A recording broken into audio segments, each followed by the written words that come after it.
SSC পরীক্ষা আমরা আস্তে আস্তে গ্যাপটা ন্যারো করব, সিনক্রোনাইজ করব, যেন সেশন জট না থাকে। অ্যাট দ্য সেম টাইম ইন্টারমিডিয়েটের সিলেবাস যেন কাভার হয়, এসএসসি সিলেবাস যেন কাভার হয়, টাইম গ্যাপ যেন না থাকে। ওই সময় যেন আমরা আবার এই স্কিল ডেভেলপমেন্টে কিছু প্রোগ্রাম দিতে পারি, তাদেরকে ব্যস্ত রাখা, এই সব বিষয় আর কি, পলিসি ম্যাটার সব ডিসকাশন। তারপর আগামীকালকে আমাদের মিটিং আছে এই প্রাইভেট ইউনিভার্সিটি অ্যাক্টের উপরে, স্টেক হোল্ডারদের নিয়ে মিটিং আগামীকাল সন্ধ্যা 6টায়। ওইটা ওভারঅল আমরা 1992 অ্যাক্টের কতটুকু আমরা ডেভিয়েশন করতে পারবো, কোন অ্যাঙ্গেলে আমরা যাব, এগুলি policy matter discussion, it's not a decision.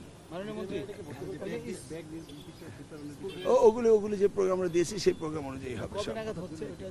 কবে নাগাদ আমরা তো না টাইম এক্স্যাক্টলি ফিক্স হয়নি, but we are working on it.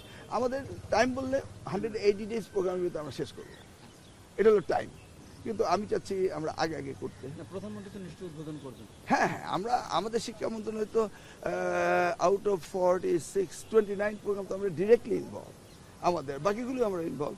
বৃক্ষরোপণের কথাই বলুন, যে কোনো কথা বলুন, বা নতুন করে কথা বলুন, কালচারাল কথা, সব তো আমাদের ইনভলভমেন্টের সব বেশি। তো আমাদের কাজ বেশি, তো আমরা আস্তে আস্তে শুরু করছি, আমাদের কাজগুলো আস্তে আস্তে দেখতে পাবেন। প্রধানমন্ত্রী, আমরা দেখছি যে নীতিমালা নিয়ে বেশ কাজ হচ্ছে। আমাদের যে প্রি স্কুলগুলো আছে প্রায় 70,000-এর উপরে, এটি নিয়ে কোনো নীতিমালা এখনো পর্যন্ত সরকারের নেই। এটি নিয়ে আপনাদের কোনো কথা? এটা নিয়ে আমরা বৈঠক করছি, এই যে কমিউনিকে নিয়ে বৈঠক করছি, সবগুলির সাথে কাজ এগিয়ে চলছে।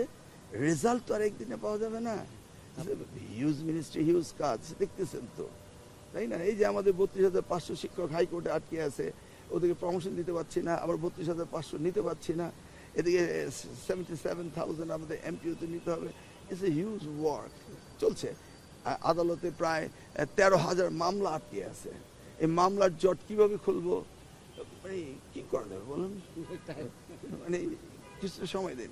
বাট টাইম ফ্রেম হচ্ছে 180 ডেজের ভিতরে আমাদেরগুলো আমরা সবগুলি দেখবেন যে শুরু হয়ে গিয়েছে। এই শুরু হওয়াটাই হচ্ছে আমাদের প্রথম ধাপ। গাছ একবার লাগালে ফল দিতেই থাকবে। আমরা চাচ্ছি যে বিগিনিংয়ে যেন আমাদের স্পিডটা বেশি থাকে, আমাদের কর্ম পরিসর যেন অনেক ব্যাপক থাকে। স্টার্টিংটা যদি ভালো হয়, তারপর আমরা আস্তে আস্তে শেষের দিকে রিল্যাক্স করবো আর কি।